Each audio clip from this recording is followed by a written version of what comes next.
Young people across the country have to decide which, if any, college offer to accept. This could be the biggest financial decision that some of them ever make. We definitely know the struggle and feel that, but she's the one that pays for it.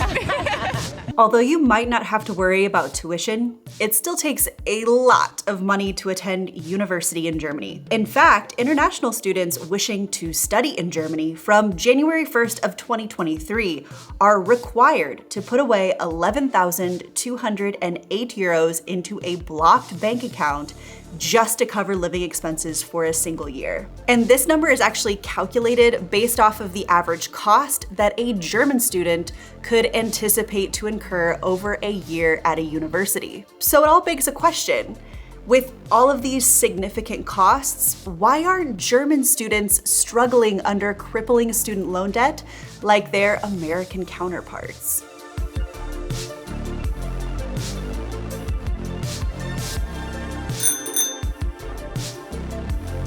In last week's episode, we did a thought experiment and took a deep dive into the funding that goes into the University of Freiburg in Germany and the University of Missouri in the United States. So this week, rather than take a look at the money that it takes to keep those university doors open, I wanted to take a closer look into what money it takes to walk through them. Tuition and student fees aren't the only costs that a student could expect to incur while studying at a university. From housing to transportation, food to books, even in countries with free tuition like Germany, it still takes quite a bit of money to get you through. And we're gonna cover it all. But how students pay for it, from family support to student loans, look dramatically different between the US and Germany. So in the second half of this video, we're also going to focus on those statistics, a few of which I think are probably going to shock a few of you. So without further delay, let's go ahead and dive right in.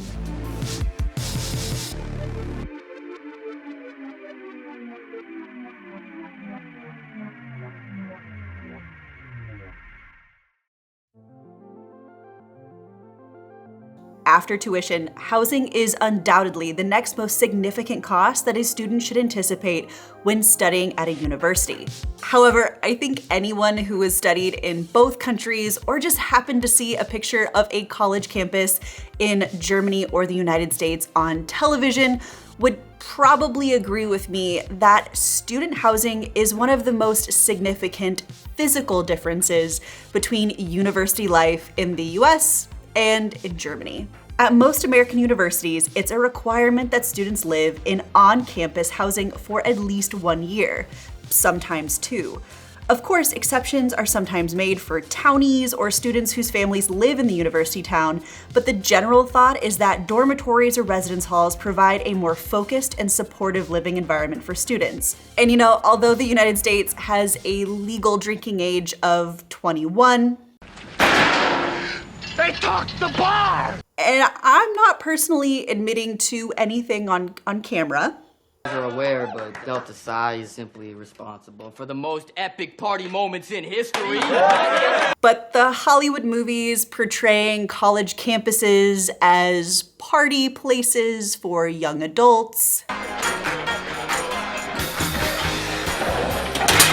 fresh out of their parents' home and experiencing drinking for the first time. We're going streaking! Yes! They're not completely wrong. And given that the college experience really is the first opportunity that most college students experience real independence and freedom, but also responsibility and self-accountability, studies have shown that living in a dorm or residence hall does make a difference in academic performance and lowers dropout rates. But living on campus isn't cheap. For example, my alma mater of the University of Missouri has a range of residence hall options available. From the community-style room starting at $719 per person per month, such as Hatch Hall, where I lived my freshman year, which, by the way, is the most affordable dorm on campus. I shared a small room with a roommate and a community bathroom at the end of the hall. But they also offer luxury style living in fancy apartments at the brand new Mizzou on the Rise, which is $1,249 per person per month for single suites with private bathrooms, a living room, and a kitchen shared with other students. But on the flip side of things, German universities too have residence halls called Studentenwohnheims. But to be honest, they're a little bit different than what you're gonna find in the States. And the process can also be a lot less regulated, but that's gonna differ from university to university. For starters, you aren't required to stay in a dorm. You can live anywhere you like, but the dorms are typically going to be the most affordable option. If interested, you typically contact your Uni Studentenwerk and they'll give you the contact details of students who are looking for new neighbors in dorms. You may even have to go through interviews with other students who are also interested in the apartment and eventually need to be approved by your future roommates. However, what I think surprised me the most when I first came to Germany was just how different the res hall life was at a German university. You see, unlike the United States, where res halls are intermingled with academic buildings on a traditional US campus that's more or less defined from the surrounding community, here in Germany, it's actually the opposite, at least at the University of Freiburg. Our residence halls here are actually sprinkled throughout the city of Freiburg, and to be honest, if you're walking down a residential street, I think most would probably have a difficult time picking out a res hall building from any other apartment building on the street. Also, they're a lot more cost effective and you're pretty much always guaranteed your own private room. In fact, when I told my German friends that I shared a room with another student in my dorm at university, I know one of my friends, she was almost in disbelief that that happened, or at least was common. In her experience, everyone always had their own room. But here in Freiburg, your own private room in a shared apartment starts at around 245 euros per month. And this is warm rent, so it includes the costs for electricity, water, waste, and internet, and is furnished pretty much to the same degree as an American dorm. And I should also mention that much like living options in the United States, there's also other types of living scenarios that you could also experience if you wanted to study here in Germany. Transportation is also one of those costs that I think American students think about a lot more actively than German students. And a lot of that just simply has to do with the design and layout of American cities and American car culture. In the States, the driving age is 16, but you can start driving courses and have a learner's permit in most states at 15, some even 14. So it's not so surprising to me that according to a US News survey, about half of college students have cars on campus. Depending on the school, up to 98% of students have vehicles on campus. And because a car can be so important to American students in order just to be able to go get groceries, it's not necessarily so surprising to me that parking permits at American universities, they really aren't all that expensive in the grand scheme of things.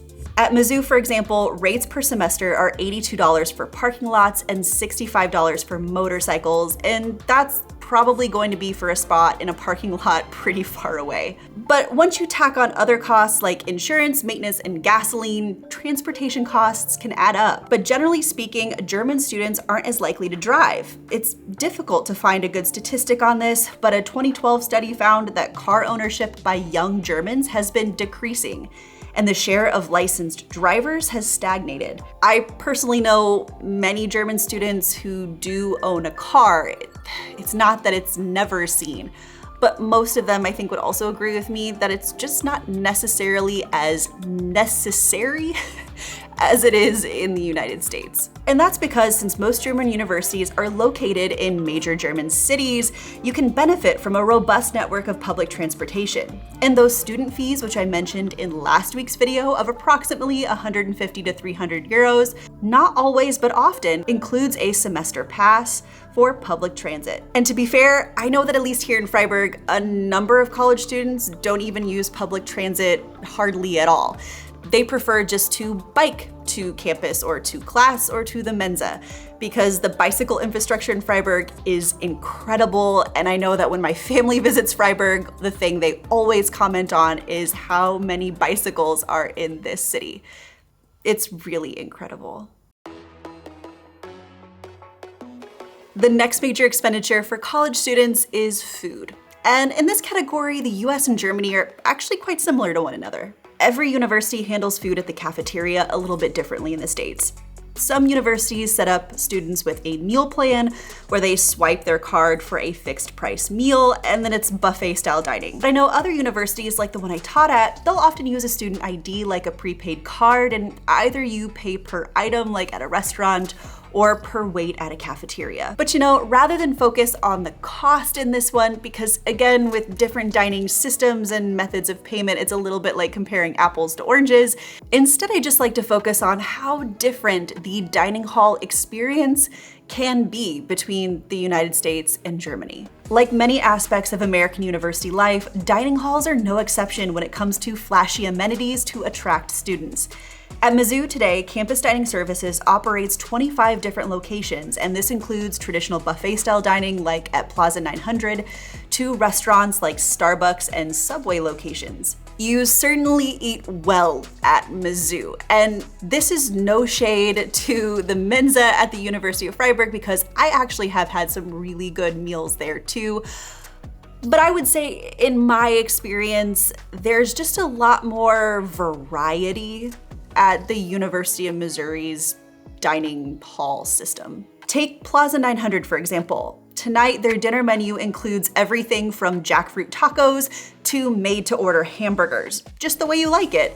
You can even have cookies and cream pie for dessert. But you could also pop down to Sabai for Southeast Asian food, Baja Grill for delicious tacos, burritos, and quesadillas, or go over to 1839 Grill, where you can purchase an entire rotisserie chicken. They are also the masters of food for convenience.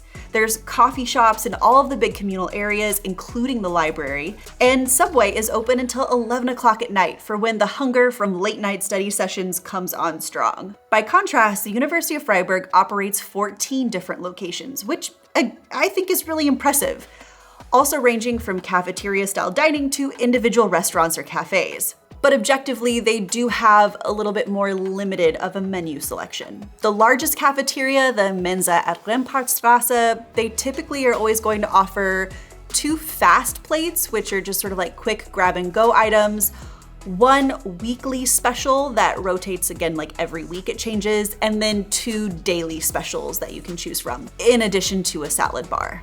But again, the cost is difficult to compare here because they don't really operate the same way.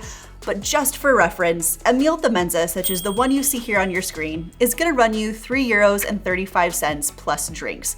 Where at Mizzou, their prices look like this. If you prepay your card, you get discounts versus just paying outright in cash. However, I would say that $11.50 for an all-you-can-eat buffet at a student price seems a little bit high. You know, textbooks and school materials are one of those things that I think I was probably most shocked by when I came to Germany. I was used to ordering my textbooks each semester from the Mizzou bookstore at rates that would probably shock my German friends now. But it's a normal part of the anticipated college attendance expenses that students expect in the United States. So I'm going to hit you with some fast facts here just to sort of set the stage. But buckle up, these are gonna come at you pretty rapidly. The average post-secondary student spends between $628 and $1,471 annually for books and supplies as of the 2021-2022 academic year. Hard copy books can cost as much as $400, with an average price between $80 and $150. The price of textbooks increases by an average of 12% with each new edition. And between 1977 and 2015, the cost of textbooks increased 1,041%. And this increase in the cost of textbooks over the same time period outpaced currency inflation by 238%. Now, here in Germany, universities are going to have a large central general library, and smaller libraries are located within the respective institutes. And for many courses, the lecturer will organize a collection of reference books which can be borrowed, but only used in the library, so everyone in the course can use them. But I should note, if there's one textbook for the course and every student will need that book to pass, this might not suffice, especially if you want to study in your own room, so sometimes you will feel the need to buy books on your own. But in general, the university will provide the books the students need to pass the courses. And of course, there are always going to be some exceptions to this rule. One that comes to mind was a story that was told to me by a friend of ours who's a lawyer. He actually had to buy new textbooks every single year because he was studying law, and it was in everyone's best interest that the students were learning from the most recent up-to-date textbook that talked about all of the new changes in the law. And that totally makes sense. But honestly, beyond just the outright costs of attending university, I think the thing that has probably shocked me the most since coming to Germany and studying here myself is just learning from other students on how different of a system it really is here, on how students are expected to pay for it all. So 2 weeks ago, I asked our German audience on the community tab on YouTube to let me know how you covered your college expenses. And with over 1,700 votes on the poll, it was so interesting to see your responses and insights. For starters, I had no idea that in Germany, parents are actually legally obligated to help students with university costs when they can. According to the German Civil Code, parents are generally obligated to support their children of full age up to a professionally qualified degree. Therefore, a study is included. However, the amount of maintenance depends on the financial ability of the parents. Also interesting, the child benefit, or the tax allowance, also known as Kindergeld, that every parent receives here in Germany. It's super common that while their university-age student is at university, they will actually forward this money that they get every month to their students studying at university. I should note that as a rule, parents are only obligated to pay maintenance up to the first degree, qualifying them for their profession. The students are free in choice of their subject and can change their plan of study and field of study to a limited extent without the right of those funds from their parents to disappear. In other words, your parents legally can't cut you off if you're studying a degree that they don't approve of. But you know, in the United States, while I would say that there is a certain societal or cultural expectation that most parents should help their student go to college when they can, it's not legally mandated of us. State law rules that the obligation to financially support your kids ends when the child turns 18. That means parents have no legal obligation to pay for their child's college education, with one exception. If the parents are divorced and the divorce agreement includes paying college costs, one or both parents are legally obligated to pay for college.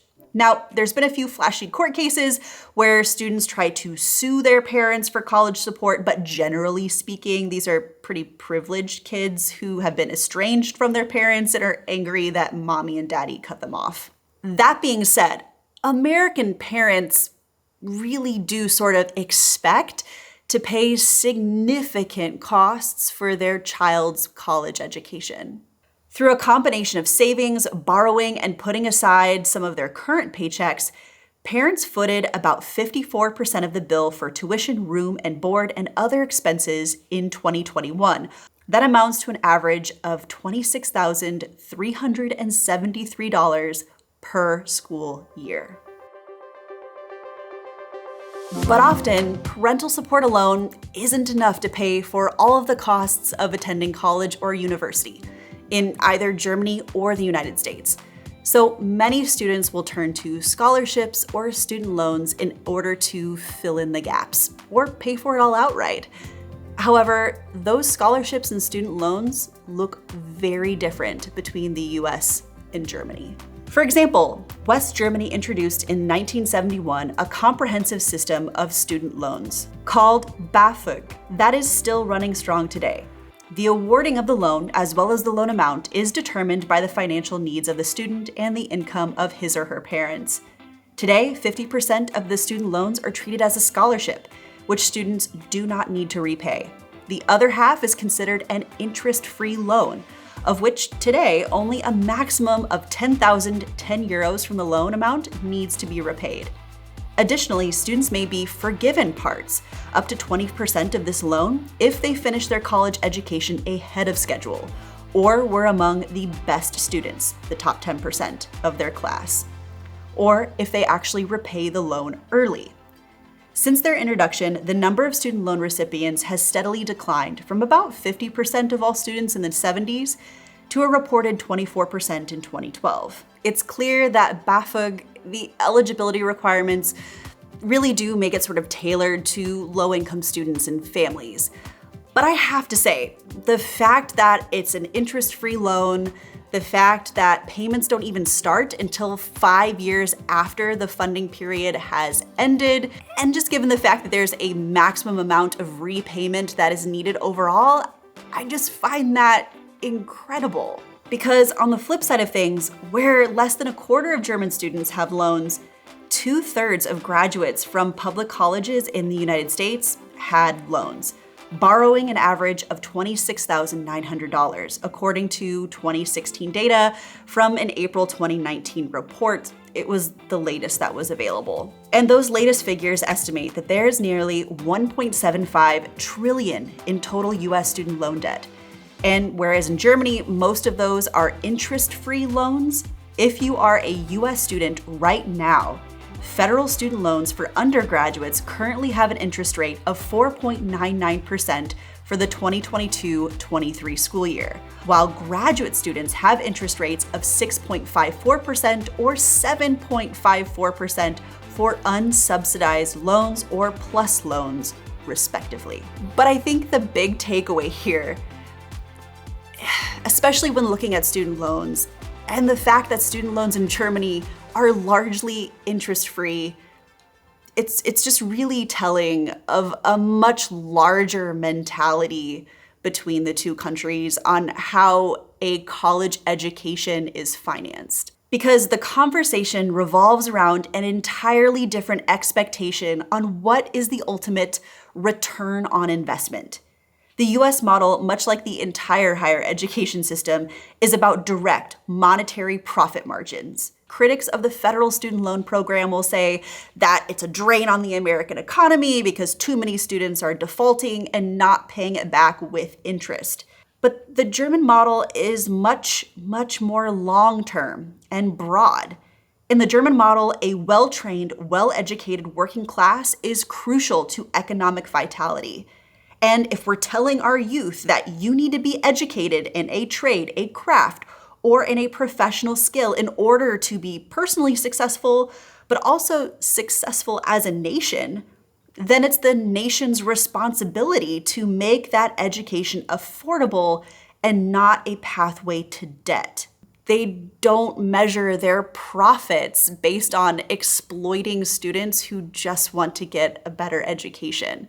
They don't expect to make interest return on lending out their money. The student themselves, who becomes a worker in that economy and contributes to the society fully, that's the return on their investment. Many of you who replied to our poll said that you also worked your way through college to earn either extra spending money or to help pay for your expenses. And interestingly, the United States and Germany are actually pretty similar in this regard. A survey published in 2020 by the opinion research institute Forsa on behalf of the Association of Deutsche Rentenversicherung Knappschaft Bahn that provides students with mini-jobs showed that 75% of students in Germany have part-time jobs. On the other side of things, in the United States, according to the National Center for Education Statistics, the percentage of part-time undergraduates who were employed was higher at four-year institutions at 78% than at two-year institutions, which was around 68%. Also worth mentioning is that American students are much, much more likely to receive scholarships to help them pay for their university costs than students here in Germany. According to educationdata.org, 76.7% of full-time undergraduates received some form of grant or scholarship. 47% of those grants and scholarships come directly from the federal government. Now, calculating how many German students get scholarships is admittedly a little bit difficult. You see, in the United States, to get a scholarship, you just simply fill out your FAFSA form, you submit that to your university financial aid, and then they calculate your parents' income, if you have any income, and then what you qualify for. Basically, they take care of it all and they'll just let you know what scholarships that you were granted, and they'll apply it to the cost of your studies. So because it's really centralized, it's also really easy to track. But here in Germany, generally speaking, you're going to need to apply for those scholarships or grants individually. However, I can tell you that according to Die Status, in 2021, 29,000 students received the Deutschlandstipendium in the amount of 300 euros per month, which is financed half by the federal government and half by private donors. And while nearly 30,000 students seems like a lot, if you measure that against the provisional total of students in the winter semester of 2021-2022, the proportion of those on that scholarship is only 1% of the student body. But there's also the DAAD, which supports well over 100,000 German and international students and researchers around the globe. There's also the Konrad Adenauer Stiftung, which funds approximately 3,500 students, and the Heinrich Böll Foundation, which grants scholarships to approximately 1,500 undergraduates, graduates, and doctoral students of all subjects and nationalities per year. On next week's episode of the Black Forest Family. All right, guys, in last week's episode, we kicked off the series on college education and costs by looking at the funding that goes into those universities. And many of you had a logical follow-up question. How do they spend it all? And it's a fair question, especially when we're looking at university budgets that enter into the billions. So in next week's video, I'll be giving you the follow-up video that you've been asking for. We'll take a look at all things like professor salaries, administrative overhead, and investments in student life and amenities that can lead to some American universities looking a heck of a lot more like a resort than a classroom. But I won't get too ahead of myself. I think that's enough of a teaser for next week's video. But if you haven't done so already, be sure to hit that subscribe button and the notification bell to be alerted when the next episodes in this series goes live. And of course, if you liked what you saw today, be sure to hit that thumbs up button. So, until next time.